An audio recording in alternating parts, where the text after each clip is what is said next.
Hi all 2025 NEET MDS exam കഴിഞ്ഞു. So എക്സാമിനെ കുറിച്ചൊരു ഷോർട്ട് അനാലിസിസ് ആണ് ഈ വീഡിയോ കൊണ്ട് ഉദ്ദേശിക്കുന്നത്. സോ നമുക്കൊരു എക്സാം കഴിഞ്ഞ ഉടനെ തന്നെ മൾട്ടിപ്പിൾ ഏരിയയിൽ നിന്ന് ഡിഫറെൻ്റ് ആയിട്ടുള്ള റെസ്പോൺസസ് ആണ് വന്നിരിക്കുന്നത്. സോ നമുക്ക് കുറച്ച് ദിവസം എടുക്കും ഈ കാര്യങ്ങളൊന്ന് കൺസോൾഡേറ്റ് ചെയ്തെടുത്ത് കുട്ടികളുടെ മുന്നിലേക്ക് ഒരു യഥാർത്ഥ പേപ്പറിൻ്റെ റിവ്യൂ എത്തിക്കുക എന്നുള്ളതാണ്. സോ ആശിക്ക് എങ്ങനെ ഉണ്ടായിരുന്നു കഴിഞ്ഞ വർഷത്തെ കുട്ടികളുടെ നിന്ന് റെസ്പോൺസ് എങ്ങനെ ഉണ്ടായിരുന്നു കഴിഞ്ഞ വർഷത്തെ എക്സാം വെച്ച് നോക്കുന്ന സമയത്ത്? യൂഷ്വലി ഉണ്ടാകുന്ന റെസ്പോൺസ് പോലെ തന്നെയാണ് നമുക്ക് ഇത്തവണയും വന്നിട്ടുള്ളത്. ഒരു ചെറിയ ചേഞ്ച് എന്ന് പറയുന്നത് യൂഷ്വലി പാർട്ട് എ ആണ് കുറച്ചും കൂടി ആവാറുള്ളത്. ഇത്തവണ പാർട്ട് എ കുറച്ചും കൂടി ഡയറക്റ്റ് ആയിട്ടുള്ള ക്വസ്റ്റ്യൻസും പാർട്ട് ബി കുറച്ചും കൂടി ട്രിക്കി ആയിട്ടുള്ള ക്വസ്റ്റ്യൻസും ആണ്. ഒരു സിംഗിൾ വേർഡ് ആയിട്ട് ആൻസർ ചെയ്യാൻ കഴിഞ്ഞ വർഷത്തിനേക്കാളും എങ്ങനെയാണ് മോഡറേറ്റ് പേപ്പറാണ്, അതായത് ഈസി ടു മോഡറേറ്റ് പേപ്പറാണ് ഇത്തവണ നമുക്ക് സ്റ്റുഡൻസിന് റെസ്പോൺസ്. ഓക്കെ, അപ്പോൾ അതൊരു ബേസ് ആയിട്ട് തന്നെ എടുക്കുക. കഴിഞ്ഞ വർഷത്തിനേക്കാൾ കുറച്ചുകൂടി സ്കോർ ഇമ്പ്രൂവ് ചെയ്യാൻ ചാൻസ് ഉണ്ട്. ഈസി ടു മോഡറേറ്റ് ആണ്. പിന്നെ അതിൽ തന്നെ എനിക്ക് തോന്നിയ രണ്ട് കാര്യങ്ങൾ ഇത് തന്നെയാണ്. കാരണം മെഡിക്കൽ സെഷൻസ് കുറച്ചുകൂടി ടഫറാക്കി കഴിഞ്ഞാൽ സാധാരണ കൂടുതൽ മാർക്ക് അങ്ങനെ സ്കോർ ചെയ്യുന്നത് കുറവായിട്ട് കാണാറുണ്ട്. മെഡിക്കൽ പേപ്പർ കുറച്ചുകൂടെ സിംപ്ലറാണ്. മാത്രമല്ല ഡെൻ്റൽ പേപ്പറാണ് കുറച്ചുകൂടി റിലേറ്റീവ്ലി ടഫറാക്കിയത്. സോ അത് തന്നെ കുട്ടികൾക്ക് സ്കോർ ചെയ്യാൻ പറ്റുന്ന കാര്യങ്ങളുമാണ്. അപ്പോൾ എൻ്റെ അഭിപ്രായത്തിൽ നമ്മളെ സ്റ്റുഡൻസിൻ്റെ കുറേ പേര് 220 മുകളിൽ അറ്റൻഡ് ചെയ്ത ആളുകൾ കൂടുതൽ എണ്ണം ഉണ്ട്. ഹൈ സ്കോറിംഗ് പേപ്പറാണ്. ഐ മീൻ കൗണ്ട് MCQയുടെ കൗണ്ട് കുറച്ചും കൂടി കൂടുതൽ. അപ്പോൾ 230 ഒക്കെ സാധാരണ നമ്മുടെ ഇൻസ്റ്റിറ്റ്യൂട്ടിൻ്റെ ഇപ്പോൾ നമുക്കൊരു 500 സ്റ്റുഡൻസ് പഠിക്കുന്നുണ്ടെങ്കിൽ തന്നെ ഒരു 230 എബോവ് അറ്റൻഡ് ചെയ്ത സ്റ്റുഡൻസിൻ്റെ എണ്ണം തന്നെ കൂടുതലാണ് കഴിഞ്ഞ വർഷത്തെ അപേക്ഷിച്ച് നോക്കുമ്പോൾ. കഴിഞ്ഞ വർഷത്തേക്കായി ഡബിൾ ചെയ്തിട്ടുണ്ട് ഇത്തവണ നമ്മൾ. ഡെഫിനറ്റ്ലി. അപ്പോൾ കുറച്ച് കൂടുതൽ ആളുകൾ അറ്റംപ്റ്റ് ചെയ്തു തന്നെ വേണം കരുതാൻ വേണ്ടിയിട്ട്. നെഗറ്റീവ് ഒക്കെ നോക്കുകയാണെങ്കിൽ കഴിഞ്ഞ വർഷം കുറച്ചുകൂടി കൺഫ്യൂസിങ് ക്വസ്റ്റ്യൻസ് ഉണ്ടായിരുന്നു.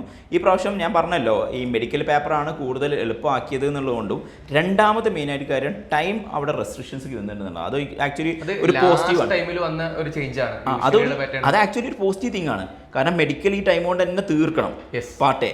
അത് കഴിഞ്ഞിട്ട് ബിക്ക് റെസ്ട്രിക്റ്റഡ് ആയ ടൈം ഉണ്ട്. അപ്പോൾ രണ്ട് എക്സാം സ്പ്ലിറ്റ് ചെയ്ത് എഴുതുന്ന പോലെയാണ്. അപ്പോൾ ഈ രണ്ട് ഫാക്ടർ കൊണ്ട് കുറച്ചുകൂടി കൂടുതൽ സ്കോർ ചെയ്തിട്ടുണ്ടാവും തന്നെയാണ് കരുതാനുള്ളത്. കഴിഞ്ഞ വർഷത്തിനാൾ കൂടുതലായിട്ട് അറ്റംപ്റ്റിൻ്റെ എണ്ണം കൂടിയിട്ടുണ്ട്. കഴിഞ്ഞ വർഷം എനിക്ക് തോന്നുന്നു ഒരു അവറേജ് അറ്റംപ്റ്റ് എന്നൊക്കെ പറഞ്ഞു കഴിഞ്ഞാൽ ഒരു 200 210 എന്നുള്ളതൊക്കെ ആയിരുന്നു. ഇപ്പോൾ ഇതൊരു ആവറേജ് കുറച്ചുകൂടി 220 മൂവ് ചെയ്തിട്ടുണ്ട്. ടോപ്പ് സ്റ്റുഡൻസ് ഒക്കെ 230 എബോവ് അറ്റംപ്റ്റ് ചെയ്തതാണ് ഇപ്പോൾ നമുക്ക് കിട്ടിയ ഇൻഫർമേഷൻ അനുസരിച്ച് പറയാൻ പറ്റുന്നത്. പിന്നെ ബാക്കി എന്തെല്ലാം ഫാക്ടേഴ്സിൽ എന്തൊക്കെ ചേഞ്ചസ്? യൂഷ്വലി ഡെന്റൽ പാറ്റേൺ ആണ് കുറച്ചും കൂടി എന്താ പറയുക സ്റ്റുഡൻസിന് ഈസി ആയിട്ട് തോന്നാറുള്ളത്. ഇത്തവണ കുറച്ചും കൂടി ലെങ്തി ആയിട്ടുള്ള ക്വസ്റ്റ്യൻസ്, ഡയറക്റ്റ് ക്വസ്റ്റ്യൻസ് ഉണ്ടെങ്കിൽ പോലും ലെങ്തി ആയിട്ടുള്ള രീതിയിലാണ് എന്ത് ചെയ്തിട്ടുള്ളത്. ഒരു കൺവെൻഷൻ സ്റ്റൈലിൽ ഒരു വൺ വേർഡ് നേരിട്ട് ചോദിക്കുന്നതിന് പകരം തന്നെ ആയിട്ട് അതിൽ തന്നെ ക്ലിനിക്കൽ ഓറിയന്റഡ് ആയിട്ടുള്ള ഡെന്റൽ എല്ലാ ക്വസ്റ്റ്യൻസും പേഷ്യന്റ് നെയിം ഇന്ന ഡിസീസ് അങ്ങനത്തെ രീതിയിലുള്ള ക്ലിനിക്കൽ ഓറിയന്റഡ് ആയിട്ട് കുറച്ചുകൂടി കോൺസെപ്ച്വൽ ഓറിയന്റഡ് ആയിട്ടുള്ള ക്വസ്റ്റ്യൻസ്. ഈ പാറ്റേൺ കണ്ടിന്യൂസ്ലി ഇമ്പ്രൂവ് ചെയ്ത് വരികയാണ്. ഡെഫിനറ്റ്ലി നമ്മൾ ഈ ഡിസ്കഷൻസ് കീപ്പ് ചെയ്യുന്നത് 2025 ആളുകൾ കേൾക്കാനല്ല, 2026 കുട്ടികൾക്ക് കേൾക്കാൻ തന്നെയാണ്. അപ്പോൾ അത് മനസ്സിലാക്കേണ്ട ഒരു കാര്യം, പ്രീവിയസ്ലി ഒരു ക്വസ്റ്റ്യനും ഒരു ആൻസറും ചോദിക്കുന്നതിന് കൂടുതൽ പകരമായിട്ട് മെഡിക്കൽ പേപ്പേഴ്സിൽ കുറച്ച് തിയറി ടൈപ്പ് ക്വസ്റ്റ്യൻസ് തന്നെ ആഡ് ചെയ്തുകൊണ്ട് dental papers more clinical oriented ആക്കാൻ നോക്കി. റീസെന്റ് അഡ്വാൻസുകൾ, റീസെന്റ് ട്രെൻഡുകൾ ഇതൊക്കെയാണ് കൂടുതലായിട്ട് ചോദിച്ചുകൊണ്ടിരിക്കുന്നത്. ഈ ക്വസ്റ്റ്യൻ നമ്മൾ പഠിപ്പിച്ച കാര്യങ്ങൾ ബേസ് ചെയ്തിട്ട് എത്രത്തോളം തന്നെ ഒരു ഇൻ ടോപ്പിക് ആയി. നമ്മളിപ്പോൾ പറയുകയാണെങ്കിൽ നമ്മളെ പേപ്പേഴ്സ്, നമ്മൾ കൊടുത്ത ക്വസ്റ്റ്യൻ ബാങ്കുകൾ, അല്ലെങ്കിൽ നമ്മൾ കണ്ടക്ട് ചെയ്യുന്ന എക്സാമുകൾ, ഇതൊക്കെ നമ്മൾ ഈ ഒരു പാറ്റേൺ കണ്ടിന്യൂസ്ലി ഫോളോ ചെയ്യാൻ ട്രൈ ചെയ്തിട്ടുണ്ട്. ഓരോ വർഷവും നമ്മൾ ഇമ്പ്രൂവ് ചെയ്ത് ഈ പേപ്പർ കണ്ടിന്യൂസ്ലി ഫോളോ ചെയ്യാൻ ചെയ്തിട്ടുണ്ട്. ഡെഫിനറ്റ്ലി സ്റ്റുഡൻസിന് അത് നല്ല യൂസ്ഫുൾ ആയിട്ടുണ്ട്. മെഡിക്കൽ ഒരു ക്വസ്റ്റ്യൻ പേപ്പറിന് ഇൻസ്പയർ ചെയ്ത് നമ്മൾ കുറച്ചുകൂടി ക്ലിനിക്കൽ ക്വസ്റ്റ്യൻസ് തന്നെയാണ് പ്രീവിയസ്ലി ഇടാറ്. അൺലൈക്ക് പൾസിലൊക്കെ ഉള്ളത് ക്വസ്റ്റ്യൻസ് പോലെ തന്നെ ആ സെയിം പാറ്റേണോ സെയിം കൺസെപ്റ്റോ തന്നെ ആണെങ്കിലും അതിൽ നമ്മൾ കുറച്ചുകൂടി ക്ലിനിക്കലാക്കാൻ നോക്കിയിട്ടുണ്ടായിരുന്നു. അത് ഡെഫിനറ്റ്ലി പിള്ളേർക്ക് നല്ല ഹെൽപ്ഫുൾ ആയിട്ടുണ്ട് എന്നുള്ളതാണ്. പിന്നെ ഇമേജ് ബേസ്ഡ് ക്വസ്റ്റ്യൻസ് ഇത്തവണ അത്രത്തോളം ചോദിച്ചിട്ടില്ല. യൂഷ്വലി ഇമേജ് ബേസ്ഡ് ക്വസ്റ്റ്യൻസ് കുറേ കാണാറുണ്ട്. ഇത്തവണ ഇമേജ് ബേസ്ഡ് ക്വസ്റ്റ്യൻസ് അത്രത്തോളം ചോദിച്ചില്ല. അത് തീർച്ചയായിട്ടും റെലവൻസ് എന്ന് പറയുന്നത് കോൺസെപ്ച്വൽ ക്ലാരിറ്റി ഇമ്പ്രൂവ് ചെയ്യാനുള്ള വലിയ ക്വസ്റ്റ്യൻസ് ആണ് ഇത്തവണ ബാക്കി കാര്യങ്ങളൊക്കെ കുറച്ച് കുറവാണ്. യൂഷ്വലി ഉണ്ടായിരുന്നില്ല, കുറച്ച് കുറവാണ്. മേ ബി അതിൽ നമുക്ക് പ്രത്യേക ഒരു കൺക്ലൂഷൻ എടുക്കാൻ പറ്റിക്കോളുന്നില്ല. കാരണം നെക്സ്റ്റ് ഇയർ വേണമെങ്കിൽ കൂടുതൽ ഇമേജസ് ചോദിക്കാം. സ്റ്റിൽ ഇമേജസും കാര്യങ്ങളുള്ളതാണെങ്കിൽ കൺസെപ്റ്റിൽ അതായത് ലെങ്തി ഉള്ള ക്വസ്റ്റ്യൻസ് കൂടുതലുണ്ട് എന്നുള്ളതാണ്.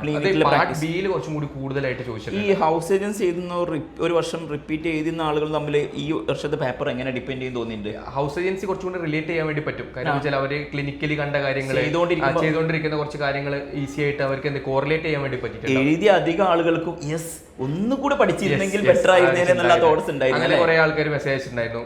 പ്രിപ്പറേഷൻ കുറച്ച് ലേറ്റ് ആയിട്ടാണ് തുടങ്ങിയത്, പക്ഷേ ഈ വർഷം നോക്കേണ്ട അടുത്ത വർഷം നോക്കിയാൽ മതി എന്ന് വിചാരിക്കുന്ന ആളുകൾക്ക് ക്വസ്റ്റ്യൻ പേപ്പർ കണ്ടപ്പോൾ അയ്യോ ഈ വർഷം സിമിലർ തന്നെ നമ്മൾ സ്ഥിരം പറയാറുള്ളത് തന്നെയാണ്. നിങ്ങൾ ഇന്റേൺഷിപ്പ് ചെയ്യുന്നതാ എന്ന് കരുതിയിട്ട് നിങ്ങൾ എവിടെയും ചെക്ക് ചെയ്ത് നിർത്തേണ്ട ആവശ്യമില്ല. കാരണം നിങ്ങൾക്ക് അറിയുന്ന കാര്യങ്ങൾ വിത്ത് എ ലിറ്റിൽ പ്രിപ്പറേഷൻ, നമ്മൾ സ്ഥിരമായിട്ടുള്ള ക്വസ്റ്റ്യൻ്റെ പാറ്റേൺ, നമ്മൾ കൊടുത്തുകൊണ്ടിരിക്കുന്ന ക്വസ്റ്റ്യൻ്റെ പാറ്റേൺ ഒക്കെ കണ്ടു കഴിഞ്ഞാൽ നിങ്ങൾക്ക് തന്നെ എഴുതാൻ പറ്റുന്ന രൂപത്തിലേക്കുള്ള കാര്യം. ഹൗസ് സയൻസിന് എപ്പോഴും അഡ്വാൻറ്റേജ് ആണ്. കാര്യം അവര് നമ്മളെ ഡെന്റലിന്റെ 9 സബ്ജക്ട്സ് അവർ ഹൗസ് സയൻസിൽ ഇന്റേൺഷിപ്പ് ചെയ്യുന്നുണ്ട്. അത് റിലേറ്റഡ് ആയിട്ടുള്ള ക്വസ്റ്റ്യൻസ് ക്ലിനിക്കലി വരുന്ന, ഇപ്പോൾ ഓർത്തോലൊക്കെ ആണെങ്കിൽ ഡയറക്റ്റ് ക്വസ്റ്റ്യൻസ് ആണ് വന്നുകൊണ്ടിരിക്കുന്നത്. സോ അത് ഭയങ്കര അഡ്വാൻറ്റേജ് ആണ് ഹൗസ് സയൻസിനെ സംബന്ധിച്ച്. സോ ഓൺ എ കൺക്ലൂഷൻ നമുക്ക് പറയാൻ പറ്റുന്നത് കഴിഞ്ഞ വർഷമായിട്ട് റിലേറ്റീവ്ലി സിംപിളർ ആയിട്ടുള്ള എക്സാം ആണ്. എക്സാമിന്റെ ടഫ്നെസ് ലെവൽ വേണമെങ്കിൽ കുറച്ച് കുറഞ്ഞു എന്ന് പറയാം, ബട്ട് കുറച്ചുകൂടി ക്ലിനിക്കൽ ഓറിയൻറ്റഡ് ആയിട്ട്, അതായത് നമ്മൾ ബൈ ഹാർട്ട് ചെയ്തിട്ടുള്ള ഓരോ ടോപ്പിക്ക് പറയുന്നതിന് മനസ്സിലായി കൺസെപ്റ്റ് ഓറിയൻറ്റഡ് ആയിട്ട് ടീച്ചിങ്ങിന് മോർ ഇമ്പോർട്ടൻസ് വരുന്നതാണ്. പിന്നെ കുട്ടികൾ ഇതൊക്കെ കേട്ടിരുന്നാൽ ഇന്റേൺഷിപ്പിൻ്റെ സമയത്ത് തന്നെ എഴുതാൻ പറ്റുന്ന രൂപത്തിലുള്ള എക്സാമാണ്. പിന്നെ കുറച്ചുകൂടി ഹൈ സ്കോറിംഗ് ആണ്. അപ്പോൾ കുറച്ചുകൂടെ എന്താ പറയുക, തെറ്റുകൾ മിസ്റ്റേക്സ് ഒക്കെ മാക്സിമം കുറയണം അല്ലേ, സിലി മിസ്റ്റേക്സ് കുറയണം എന്നുണ്ടെങ്കിൽ നല്ല പ്രാക്ടീസ്. അപ്പോൾ ക്വസ്റ്റ്യൻസ് നല്ല പ്രാക്ടീസ് ചെയ്ത ആളുകൾക്ക് ഡെഫിനറ്റ്ലി നന്നായി സ്കോർ ചെയ്യാൻ പറ്റുന്ന ഒരു എക്സാം തന്നെ ആയിരിക്കും എന്നുള്ളതാണ് കൺക്ലൂഷൻ. ഇപ്പോൾ ചിലപ്പോൾ ഈ എക്സാമിൻ്റെ കൺക്ലൂഷൻ ചിലപ്പോൾ ഇൻ ബിറ്റ്വീൻ തന്നെ ചിലപ്പോൾ റിസൾട്ട് വന്നേക്കാം. ഞങ്ങളുടെ ഈ വീഡിയോ ഇറങ്ങുന്ന ഈ സമയം കൊണ്ട് തന്നെ ചിലപ്പോൾ നിങ്ങൾ ഒന്നെങ്കിൽ റിസൾട്ട് കണ്ടിട്ട് വന്നിട്ടാവും ചിലപ്പോൾ കാണുന്നത്. സ്റ്റിൽ പറയാനുള്ള ഒരു ഇമ്പോർട്ടൻറ്റ് കാര്യം ഉണ്ടായിരുന്നു. കാരണം ഈ ഒരു സമയം പ്രിപ്പറേഷൻ വരെ കൊണ്ടുപോയി എന്ന് പറഞ്ഞാൽ ജാനുവരി എക്സാം ഉണ്ടായിരുന്നു, അത് മാറ്റി പിന്നെ അങ്ങനെ കുറേ സ്ട്രെസ്ഫുള്ളായാണ് കൊണ്ടുവന്നത്. അപ്പോൾ നമ്മൾ റെഗുലർലി നമ്മളെ പിള്ളേരോട് ഇനിയും പഠിക്കാതിരിക്കാൻ പറയുന്നില്ല. കാരണം നിങ്ങൾക്കറിയാം മെയ് 17 INACT എക്സാം വരുന്നുണ്ട്. അപ്പോൾ ഈ എക്സാം എഴുതിയ എല്ലാ ആളുകളോടും എനിക്ക് സ്പെഷ്യലായിട്ടൊരു റിക്വസ്റ്റ് ആണ്. കാരണം നിങ്ങൾ ഓൾറെഡി ഇത്രയധികം വലിയ ജേണിയൊക്കെ നടത്തി വന്നു, നല്ല അടിപൊളിയായിട്ട് എക്സാം എഴുതി, ഇതൊരു റെസ്റ്റ് പീരീഡ് ആക്കി എടുത്ത് മേ ബി 1 വീക്ക് ഒക്കെ നിങ്ങൾക്ക് റെസ്റ്റിംഗ് പീരീഡ് കിട്ടിയിട്ടുണ്ടാവാം. അത് കഴിഞ്ഞ് ഒരു 10 days ഡെഫിനറ്റ്ലി ട്രൈ ചെയ്യണം എന്നുള്ളതാണ് അല്ലേ. അവർ ക്രിയേറ്റ് ചെയ്തൊരു ടെമ്പോ ഉണ്ടാവും, അവർ ഡെയിലി ബേസിൽ പ്രാക്ടീസ് ചെയ്തൊരു ടെമ്പോ ഉണ്ടാവും. അത് ഒരു ത്രൂ ഔട്ട് ഒരു 10 to 15 days കൊടുക്കാൻ വേണ്ടി. ഇപ്പൊ പഠിച്ചു കഴിഞ്ഞിട്ട് കുറെ ആൾക്കാർ ചോദിക്കുന്നുണ്ട് ഇനിയിപ്പോ ഒന്നും ചെയ്യാനില്ലല്ലോ, എന്താ പഠിക്കാൻ പറ്റാണ്ട് കൈവറക്കുന്ന പിള്ളേരും ഉണ്ട്. എന്നാലും പഠിക്കുന്നതിനെ കുറിച്ച് ആലോചിച്ച് കഴിഞ്ഞാൽ പിന്നെ വെറുപ്പ് തോന്നുന്ന ആളുകളുണ്ട്. സ്റ്റിൽ നോക്കേണ്ട ഒരു കാര്യം എന്ന് വെച്ചാൽ നമുക്ക് തന്നെ പേഴ്സണലി എക്സ്പീരിയൻസ് ഉള്ളതാണ്. നമ്മുടെ കഴിഞ്ഞ വർഷത്തെ നീറ്റ് എക്സാമിന് 200 സംതിങ് സ്കോർ ചെയ്ത ആള് ജസ്റ്റ് ഒരു എഫേർട്ട് എക്സ്ട്രാ ഇട്ട സമയത്ത് 4th റാങ്കിലാണ് നമ്മുടെ സ്റ്റുഡൻസ് അവര് വന്നത് അല്ലേ. നവംബർ INACT, അതിന് മുമ്പ് നമുക്ക് ഡോക്ടർ അസ്ന. അപ്പൊ നിങ്ങൾ പ്രിപ്പയർ ചെയ്യാൻ വേണ്ടി ഒരു മോട്ടിവേഷൻ പറയുന്ന കാര്യങ്ങളല്ല, അത് റിയാലിറ്റിയാണ്. ഇങ്ങനെ എക്സാം കഴിഞ്ഞ് നിൽക്കുന്ന സമയത്ത് നിങ്ങൾക്ക് ഈ ഒരു സ്കോറും നിങ്ങൾ എഴുതിയതിന്റെ നമ്പറൊക്കെ വെച്ച് നോക്കുന്ന സമയത്ത് നിങ്ങളൊരു ആവറേജ് സ്കോറിലാണ് നിങ്ങൾ എക്സ്പെക്ട് ചെയ്ത സീറ്റ് കിട്ടില്ല എന്നുണ്ടെങ്കിൽ അതൊരു തെറ്റില്ല. നിങ്ങൾ 2 weeks ഒന്ന് കണ്ടിന്യൂസ്ലി ഇരുന്ന് നോക്കുക. നമ്മളെ രണ്ടാമത്തെ സ്റ്റുഡന്റ് കഴിഞ്ഞ വർഷം അസ്ന കയറിയിരിക്കുന്നു അല്ലേ. റാങ്ക് 185 ആയിരുന്നു. എയിംസ് റാങ്ക് വന്നപ്പോൾ 29th റാങ്ക് വന്നു. ജെയിംസ് ജോധ്പൂരിൽ ഇപ്പോൾ എൻഡോ ചെയ്തുകൊണ്ടിരിക്കുന്നു. നീറ്റിൽ അത്ര നല്ല എത്ര ഗ്യാപ്പ് ഉണ്ടായിരുന്നു അന്ന് എക്സാമിന്? സിമിലർലി അന്ന് മാർച്ചിലാണ് നീറ്റ് കഴിഞ്ഞത്, മെയ്യിലുള്ള INACT 1.5 മാസം 1 മാസത്തെ ഗ്യാപ്പിൽ 2 months ഇതിനേക്കാൾ കുറച്ചും കൂടി സമയം ഉണ്ടായിരുന്നു. എനിക്ക് തോന്നുന്നു എത്രത്തോളം പ്രിപ്പയർ ചെയ്തിട്ടുണ്ടായിരുന്നു അസ്ന കണ്ടിന്യൂസ്ലി ചെയ്തത് അവര് ക്വസ്റ്റ്യൻ ബാങ്ക് മാക്സിമം പ്രാക്ടീസ് ചെയ്തു. പിന്നെയുള്ള സമയത്തൊന്നും കൂടുതൽ പഠിക്കാൻ നിന്നിട്ടില്ല. ക്വസ്റ്റ്യൻസ് മാക്സിമം സപ്പോർട്ട് ചെയ്തു. ഡെഫിനറ്റ്ലി നിങ്ങൾ ട്രൈക്കാണ്. ഇപ്പോൾ നിങ്ങൾ ക്വസ്റ്റ്യൻസിന്റെ എക്സാം എങ്ങനെ റിവ്യൂ കാണാൻ വേണ്ടി വീഡിയോ കാണുന്ന ആളുകളാണ്, ഡെഫിനറ്റ്ലി ഈ 2 weeks മേജർലി നന്നായി യൂസ് ചെയ്യുക. INACT വളരെ കുറച്ച് സീറ്റാണ്, നമുക്ക് എല്ലാവർക്കും അറിയാം. സ്റ്റിൽ നിങ്ങൾ 4th റാങ്കിലേക്കോ ഒരു സിംഗിൾ ഡിജിറ്റ് റാങ്കിലേക്കോ വരാനുള്ള പോസിബിലിറ്റി ഭയങ്കര ലോ അല്ല. കാരണം 200 എത്തി നിൽക്കുന്ന ആൾ 1 month കൊണ്ട് 4th റാങ്കിലേക്കും. അസ്നക്ക് എത്രയായിരുന്നു റാങ്ക്? 29th. അതിന്റെ മുന്നേ 185 ആയിരുന്നു.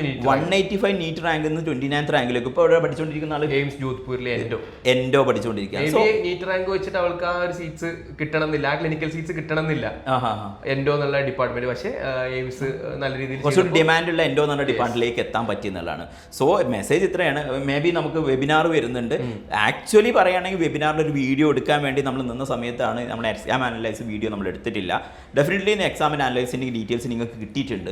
അതേ കൂടെ തന്നെ പറയാനുള്ളത് 6th എന്ന് പറയുമ്പോൾ ഇപ്പം May 6 എന്ന് പറഞ്ഞു കഴിഞ്ഞാൽ എക്സാമിലേക്ക് ഇനി ആകെ 10 ദിവസമാണുള്ളത്. അപ്പോൾ അതിന് മുന്നേ തന്നെ നിങ്ങൾ എങ്ങനെയാണ് തൊട്ട് മുന്നേ ഉള്ള ടോപ്പേഴ്സ് നീറ്റിനൊരു റാങ്ക് വാങ്ങിച്ചാൽ INACTക്ക് എങ്ങനെയാണ് പ്രിപ്പയർ ചെയ്തതെന്നുള്ളൊരു മെത്തേഡ് കിട്ടുക എന്നുള്ളത് നിങ്ങൾക്ക് മസ്റ്റായിട്ട് നോ ചെയ്യേണ്ട ഒരു കാര്യമാണ്. സോ അതിനെ ബേസ് ചെയ്തിട്ട് May 6 നമ്മളൊരു വെബിനാർ കണ്ടക്ട് ചെയ്യുന്നുണ്ട്. പ്രീവിയസ്ലി നീറ്റ് എഴുതി INACT നല്ല റാങ്കോടുകൂടി ക്വാളിഫൈ ചെയ്ത ആളുകൾക്കുള്ള എങ്ങനെയാണ് അവർ പ്രിപ്പയർ ചെയ്തെന്നുള്ള കാര്യങ്ങളൊക്കെ ഡിസ്കസ് ചെയ്യുന്ന ഒരു വെബിനാറാണ്. എന്തായാലും രജിസ്റ്റർ ചെയ്തേക്കുക, മസ്റ്റായിട്ട് അറ്റൻഡ് ചെയ്യുക. ഈവൻ തോ നിങ്ങൾ പ്രിപ്പയർ ചെയ്യുന്നില്ല വിചാരിച്ചു കഴിഞ്ഞാൽ മേ ബി ഇത് കണ്ടു കഴിഞ്ഞാൽ ചിലപ്പോൾ അവർക്ക് ഒരു മോട്ടിവേഷനായി ചെയ്തേക്കാം. കാരണം ഈ കുട്ടികളൊക്കെ നമ്മൾ പറഞ്ഞത് ഓർമ്മയുണ്ട്, ഇനി പഠിക്കാൻ വയ്യ എന്ന് പറഞ്ഞ് നിർത്തിയ ആളുകൾ തന്നെയാണ് മേ ബി സം ഡേയ്സ് കഴിഞ്ഞിട്ട് അവർക്ക് മൈൻഡ് ചേഞ്ച് ചെയ്തിട്ട് രണ്ടാമത് തുടങ്ങിയിരിക്കുന്നത്. സോ എല്ലാവർക്കും കിട്ടാൻ എളുപ്പമാണെന്ന് പറയുന്നതല്ല, നിങ്ങൾ ഇത്ര കാലത്തെ എഫേർട്ട് മേ ബി കുറച്ച് ദിവസം കൂടെ കണ്ടിന്യൂ ചെയ്ത് കഴിഞ്ഞാൽ നല്ലത് കിട്ടും എന്നുള്ളതാണ്. അപ്പം എന്തായിരിക്കും അവർ കൂടുതൽ ചെയ്യേണ്ട കാര്യങ്ങൾ എന്തായിരിക്കും ഈ സമയത്ത്? ഇനീഷ്യേറ്റീവിന് വേണ്ടിയുള്ള പ്രിപ്പറേഷൻസിൽ അവരെ ക്വസ്റ്റ്യൻസ് മാക്സിമം പ്രാക്ടീസ് ചെയ്യുക, അവരെ നോട്ട്സ് അവർ ക്രിയേറ്റ് ചെയ്തെടുത്ത നോട്ട്സ് മാക്സിമം റിവൈസ് ചെയ്യുക എന്നുള്ളതാണ്. ഓൾറെഡി ഇത്ര തവണ വായിച്ച് ശീലിച്ച കഴിഞ്ഞ കാര്യങ്ങളാവും. അപ്പോൾ അത് കുറച്ച് ദിവസം എടുത്ത് ഒരു എഫേർട്ട് കൂടി എടുത്തു കഴിഞ്ഞാൽ you have one more chance. രണ്ടിലും കൂടി കിട്ടിക്കഴിഞ്ഞാൽ നല്ലതാണ്. ഒന്നുമില്ല. പിന്നെ ഇത്തവണത്തെ ഒരു അഡ്വാൻറ്റേജ് എന്ന് വെച്ചാൽ മാർച്ച് കഴിഞ്ഞ് ഏപ്രിൽ കഴിഞ്ഞ് 1 മന്തിന്റെ ഗ്യാപ്പിലാണ് ഇനിഷ്യേറ്റീവ് വരുന്നത്. കുറെ ആൾക്കാർ നീറ്റിന്റെ സീറ്റ്സ് എടുത്തു പോകും, കുറെ ആൾക്കാർ IIN സീറ്റ്സ് ഉണ്ടാവും. പിന്നെ ഡെന്റലിനെ സംബന്ധിച്ച് മെയിലെ എയിംസ് ആണ് ഏറ്റവും കൂടുതൽ സീറ്റ്സ് അവൈലബിൾ. എനിക്ക് പറയാനുള്ള അതിന്റെ ഒരു നെഗറ്റീവ് എന്ന് പറയാനുള്ളത് ഇതേമാതിരി 2 കിട്ടിക്കഴിഞ്ഞ ആളുകൾ എന്ത് ചെയ്യുന്നുള്ളതാണ്. ഒരു കൺഫ്യൂഷൻ. എയിംസ് ജോയിൻ ചെയ്യണോ, നീറ്റ് ബേസ് ചെയ്തിട്ട് കേരളത്തിലൂടെ തന്നെ ജോയിൻ ചെയ്യണോ എന്നുള്ള കൺഫ്യൂഷൻസ് ഒക്കെ ഉണ്ടാവും. പ്രിഫറൻസ് അനുസരിച്ച് കുറച്ചും കൂടി അഡ്വാൻറ്റേജ്. ഈവൻ ദോ നിങ്ങൾക്ക് കേൾക്കുമ്പോൾ തമാശയായിട്ട് തോന്നുന്നുണ്ടെങ്കിൽ അത് പല പേർക്കും അത് റിയാലിറ്റി ആയി മാറാറുണ്ട്. സോ നിങ്ങൾക്ക് അങ്ങനെ വേണമെന്നുള്ള ആളുകൾ തോന്നുകയാണെങ്കിൽ 6th ഡോക്ടർ അസ്ന എന്തെല്ലാം പ്രിപ്പറേഷൻ ചെയ്തിരിക്കുന്ന കാര്യങ്ങൾ അന്ന് സൗരവ് അറ്റൻഡ് ചെയ്യുന്നുണ്ടോ? സൗരവ് അറ്റൻഡ് ചെയ്യുന്ന സൗരവ് കുറച്ച് തിരക്കാരനെ അറ്റൻഡ് ചെയ്യാൻ വേണ്ടി പറ്റുന്നുണ്ടാവില്ല, അസ്നയാവും ലീഡ് ചെയ്യുന്നുണ്ടാവുക. അപ്പോൾ ഡെഫിനറ്റ്ലി അവർ പ്രിപ്പറേഷൻ ചെയ്ത സ്ട്രാറ്റജീസ് എന്ന് അറിയാം. അപ്പോൾ ഇൻ കൺക്ലൂഷൻ നമുക്കറിയാം ഓൾസോ 26 പ്രിപ്പറേഷൻ നീറ്റ് MDSന്റെ പ്രിപ്പറേഷൻ ആഗ്രഹിക്കുന്ന ഒരുപാട് സ്റ്റുഡൻസ് ഉണ്ട്. കാര്യം 25 നീറ്റ് മേ ബി നല്ല രീതിയിൽ കൊടുക്കാത്ത സ്റ്റുഡൻസ്. അതിൽ തന്നെ എനിക്ക് കൂടുതലായി എടുത്ത് പറയാനുള്ള ഇന്റേൺഷിപ്പ് ചെയ്യുന്ന ആളുകളോട് നിങ്ങൾ മനസ്സിലാക്കേണ്ടത് ഈ വർഷത്തെ എഴുതിയ എക്സാം എഴുതിയ ഇന്റേൺഷിപ്പ് കഴിഞ്ഞുള്ള ആളുകളോട് നിങ്ങളൊന്ന് സംസാരിച്ച് നോക്കി കഴിഞ്ഞാൽ നിങ്ങൾക്ക് കിട്ടുന്ന കാര്യമാണ് അയ്യോ ഒന്ന് നോക്കിയിരുന്നെങ്കിൽ ചെയ്യായിരുന്നു എന്നുള്ളത്. സോ ഇതേ റിഗ്രറ്റ് നെക്സ്റ്റ് ഇയർ ഇല്ലാണ്ടിരിക്കണമെങ്കിൽ നിങ്ങൾ ഈ സമയത്ത് ഞാൻ എക്സ്പെക്ട് ചെയ്യുന്നത് ഇത്തവണ പാർട്ടിയുടെ കാലിക്കറ്റ് റാങ്ക് വരുമ്പോൾ കഴിഞ്ഞ തവണ ഡബിൾ ആയിട്ടുള്ള ഇന്റേൺസിന്റെ റാങ്കുകൾ കൂടുതലായിട്ട് ഉണ്ടാവുന്നതാണ്. ഈവൻ ദോ അവര് നവംബറിൽ എപ്പോഴാണ് കഴിഞ്ഞിരുന്നത്? നവംബറിൽ ഇന്റേൺഷിപ്പ് കഴിഞ്ഞ് ജനുവരി ഉണ്ടാവും പറ്റൂല എന്ന് പറഞ്ഞുകൊണ്ട് നിൽക്കുന്ന സമയമായിരുന്നു. പെട്ടെന്നാണ് എക്സാം മാറ്റിയത്, വീണ്ടും അവർക്ക് 5 months ഏറെ കിട്ടി. അപ്പോൾ അതേപോലത്തെ സിറ്റുവേഷൻ നെക്സ്റ്റ് ഇയറിൽ നിങ്ങൾക്ക് ഉണ്ടാവും.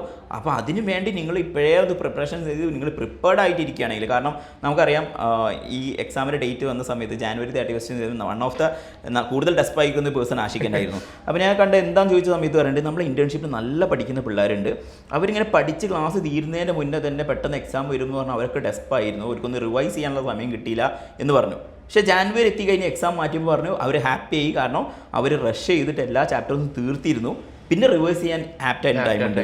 അപ്പോൾ ഈ വർഷത്തെ എന്താ എക്സ്പെക്ട് ചെയ്യുന്ന റാങ്ക്? ഞാൻ ഡെഫിനറ്റ്ലി നമ്മളെ ഒരു 100ന്റെ ഉള്ളിലും അതുപോലെ തന്നെ ഒരു സിംഗിൾ ഡിജിറ്റ് ഒക്കെ ഞാൻ എക്സ്പെക്ട് ചെയ്യുന്നത്. ഒന്നാണോ സിംഗിൾ ഡിജിറ്റ്? മേ ബി അത് എക്സ്പെക്ട് ചെയ്യുന്നത് ഇന്റേൺസിന്റെ സൈഡിൽ തന്നെയാണ്. അത് കാര്യം എന്താ വെച്ചാൽ അവരുടെ ആ ഒരു പ്രിപ്പറേഷന്റെ ഇന്റൻസിറ്റി മാക്സിമം എന്താ പറയുക ആ ടോപ്പ് ഇതിലായിട്ട് തന്നെ അവർക്ക് പോകാൻ വേണ്ടി പറ്റിയിട്ടുണ്ട്. ആ ഒരു മാക്സിമം ടൈമിലാണ് അവർ എക്സാം എഴുതിയിട്ടുള്ളത്. ഇന്റേൺഷിപ്പിന്റെ കഴിഞ്ഞ് പ്രിപ്പറേഷന്റെ പീക്കിലാണ് അവർക്ക് എക്സാം എഴുതാൻ വേണ്ടി പറ്റിയിട്ടുള്ളത് ഒരു അഡ്വാൻറ്റേജ് ഉള്ള കാര്യമാണ്. ഡെഫിനറ്റ്ലി ഇത് റിലേറ്റഡ് ആയിട്ടുള്ള എന്തെങ്കിലും ക്വസ്റ്റ്യൻസ് ഉണ്ടെങ്കിൽ താഴെ കമൻ്റ് ആയിട്ട് ആഡ് ചെയ്യാം, അല്ലെങ്കിൽ ഞങ്ങളുടെ ഓഫീസ് നമ്പറിലേക്ക് ഇൻഫോം ചെയ്ത് കഴിഞ്ഞാൽ മേ ബി എക്സ്പ്ലനേറ്ററി ആയിട്ടുള്ള നെക്സ്റ്റ് വീഡിയോസോ അല്ലെങ്കിൽ നിങ്ങൾക്ക് പ്രിപ്പറേഷൻ ഹെൽപ്പ് ആവുന്ന ബാക്കി കണ്ടന്റ് ആയിട്ട് ഡെഫിനറ്റ്ലി നമ്മൾ വരുന്നതാണ്. സോ May 6th വെബിനാർ ആരും മറക്കണ്ട. ഡെഫിനറ്റ്ലി യൂസ്ഫുൾ ആവുന്ന നമ്മളെ പ്രീവിയസ് ടോപ്പേഴ്സും അതുപോലെ തന്നെ നമ്മളെ മെൻറ്റേഴ്സും ഡിസ്കസ് ചെയ്യുന്ന ഒരു വെബിനാർ ആവും. തീർച്ചയായിട്ടും രജിസ്റ്റർ ചെയ്യുക. All the best.